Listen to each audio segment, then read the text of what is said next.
Hello, c'est Greg, j'espère que tu vas bien. Dans cette vidéo, on va voir comment devenir un marchand de biens. Je vais te partager toutes les étapes par lesquelles tu vas devoir passer pour pouvoir te lancer dans le métier de marchand de biens. Alors, sache qu'un marchand de biens, c'est tout simplement une personne qui achète et qui revend des biens immobiliers afin de dégager une marge et faire des bénéfices. D'accord? Alors la vidéo, je vais te la partager en deux parties. Première partie, on va voir l'introduction avec divers détails que tu dois absolument connaître. Et la deuxième partie, je vais te partager toutes les étapes par lesquelles tu vas devoir passer si tu souhaites te lancer dans le métier de marchand de biens. Alors, la première chose qu'il faut savoir, c'est que le métier de marchand de biens, ce n'est pas un métier qui est réglementé à proprement dit. Alors attention, quand je dis ça, bien sûr, il y aura des règles à respecter et à suivre. Ce que je veux dire par là, c'est que pour te lancer dans le métier de marchand de biens, déjà d'une, tu n'as pas besoin de diplôme. Tu n'as pas besoin non plus de carte professionnelle pour pouvoir exercer et tu n'as pas besoin de passer une formation obligatoire par l'État pour exercer ce métier. À bien faire la différence entre une formation pour exercer le métier et une formation pour apprendre le métier. Imaginons par exemple tu veux reprendre un fonds de commerce avec un débit de boisson, eh bien l'État t'oblige à passer une formation de 3 jours pour pouvoir exercer. Ok ? À côté de ça, bien sûr, il va falloir que tu te formes un minimum car le métier de marchand de biens en théorie c'est assez facile de se lancer, mais en pratique c'est un petit peu plus difficile. Il va falloir que tu maîtrises pas mal de domaines comme le juridique, l'administratif, l'urbanisme. Il va falloir vraiment que tu te formes pour mener un projet de A à Z et éviter des erreurs. Ok ? Donc ça c'est vraiment la première chose que je voulais te partager. Ensuite, à côté de ça, il faut savoir que le métier de marchand de biens, c'est un métier d'opportuniste. Alors, je sais que certains confrères, quand ils vont regarder cette vidéo, vont peut-être un petit peu grincer des dents. Mais à un moment donné, il faut appeler un chat un chat. Ce que je veux dire par là, c'est que toi, si tu souhaites te lancer dans l'activité de marchand de biens, quel est le but, quel est l'objectif final? Et je pense qu'au final, on a tous le même objectif. Le but, c'est tout simplement de gagner de l'argent, de faire des bénéfices. Et toi, quand tu vas trouver une affaire, quand tu vas trouver un bien, tu ne vas pas te positionner sur une affaire qui est bidon, qui n'est pas rentable. Tu vas te positionner sur une affaire qui est intéressante. Et si par exemple, il y a une opportunité qui s'apporte à toi, tu vas faire tes petits calculs de renta, tu vas voir si ça vaut le coup ou pas, et tu vas te positionner dessus. Donc ne voyons pas ce mot-là comme du mauvais côté de la chose, voyons ça où si par exemple il y a une opportunité qui se présente à nous, eh bien on va faire en sorte de la saisir si elle est bonne. D'accord? Donc ça c'est vraiment l'introduction que je voulais te partager.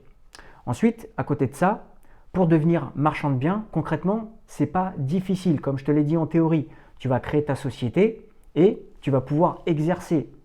Par contre, il y a certaines étapes qui sont légèrement différentes que si tu voulais investir dans du locatif ou si par exemple tu voulais faire l'acquisition de ta résidence principale. Donc là, on va voir vraiment toutes les étapes par lesquelles tu vas devoir passer. Donc déjà, la première étape, qu'est-ce que ça va être? Ça va être tout simplement la recherche. Tu vas essayer de rechercher un bien, d'accord, qui est rentable pour pouvoir faire un achat-revente.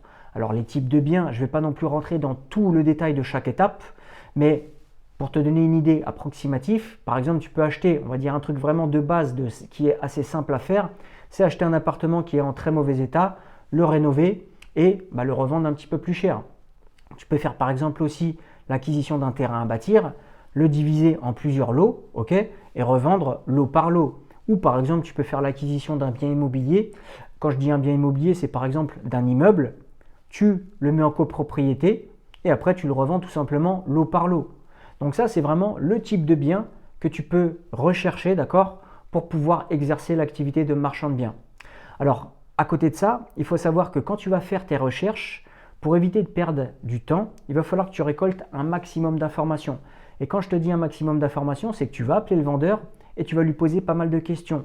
Et tu vas surtout lui poser des questions pour voir si le type de projet que tu veux faire est faisable au niveau du côté administratif. Okay? Est-ce que la faisabilité administrative est OK? Est-ce que ça peut être faisable? Donc imaginons par exemple, c'est on va dire une maison que tu veux diviser en deux. Le vendeur, tu vas lui poser certaines questions, ok? Et après, à côté de ça, tu vas te rapprocher aussi, par exemple, de la mairie pour voir les conditions qui sont obligatoires pour pouvoir faire la division d'un logement, par exemple, d'accord? Donc ça, vraiment, le premier truc, c'est la recherche. Ensuite, quand tu as, on va dire, trouvé ton bien immobilier, que tu as analysé la faisabilité administrative, tout simplement, tu vas faire la visite. Parce qu'à un moment donné, il va falloir que tu analyses également la faisabilité technique de ton projet. Et pour analyser la faisabilité technique, la seule façon, c'est tout simplement de visiter un bien immobilier. Donc pareil, quand tu vas faire la visite, tu vas regarder un petit peu, eh bien, est-ce que c'est faisable ou pas au niveau technique, comme je te l'ai dit. Imaginons par exemple, on va reprendre l'exemple d'une maison que tu veux diviser, tu vas regarder déjà les accès. Est-ce que c'est possible d'avoir plusieurs accès? Est-ce que par exemple, comment tu vas faire pour mettre, on va dire, plusieurs tableaux électriques, car à la base, il va y en avoir qu'un. Pareil pour les compteurs d'eau. Enfin, bref, je ne rentre pas dans les détails, mais il y a diverses choses au niveau technique que tu vas devoir analyser pour voir concrètement si ton projet il est faisable ou pas. D'accord? Donc ça, c'était vraiment la deuxième partie, la visite. La troisième partie, ça va être tout simplement la signature de ton compromis ou de ta promesse de vente. Alors là, à partir de ce moment-là, il y a pas mal de choses qui vont se déclencher.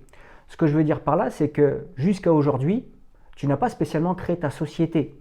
Et quand tu vas signer ton compromis, bien sûr, tu vas mettre certaines conditions suspensives. Et à partir de ce moment-là, il y a diverses choses qui vont se mettre en place. C'est-à-dire que déjà d'une, tu vas lancer certaines démarches pour pouvoir mettre en place ton projet. Ok? Déjà, à côté de ça, tu vas aussi, je vais te dire, créer ton dossier bancaire pour pouvoir, par exemple, faire une demande de financement à la banque. Et aussi, à côté de ça, qu'est-ce que tu vas faire? Tu vas créer ta société de marchand de biens. Alors, la création de la société, j'aurais pu te le mettre en tout premier. D'accord? Il y a certaines personnes qui vont se dire, moi, je veux me lancer dans l'activité de marchand de biens, dans ce métier-là. Quoi qu'il arrive, même si je n'ai pas encore trouvé une affaire, ça ne me dérange pas, je veux créer ma société. Si par exemple, tu ne veux pas avoir une société sur les bras qui n'a pas d'activité, tu peux créer ta société un petit peu plus tard au niveau de la signature du compromis. Par contre, bien sûr, tu préciseras dans ce compromis-là que tu vas créer ta société. Ok? Donc ça, c'était vraiment, on va dire, la troisième étape. Ensuite, la quatrième étape, qu'est-ce que ça va être? Eh bien, ça va être tout simplement la signature de l'acte définitif chez le notaire pour faire l'acquisition du bien immobilier. Donc là, on va dire qu'à partir de ce moment-là, tu es propriétaire de ton bien immobilier. Donc là, tu vas commencer à mener ton projet de A à Z. Tu vas faire vraiment toutes les démarches nécessaires pour que tu puisses arriver à mener ce projet-là. Et à côté de ça, si par exemple tu as aussi des travaux à faire, tu vas faire tous les travaux qu'il y a besoin. D'accord? Donc ça, on va dire que c'est la cinquième étape.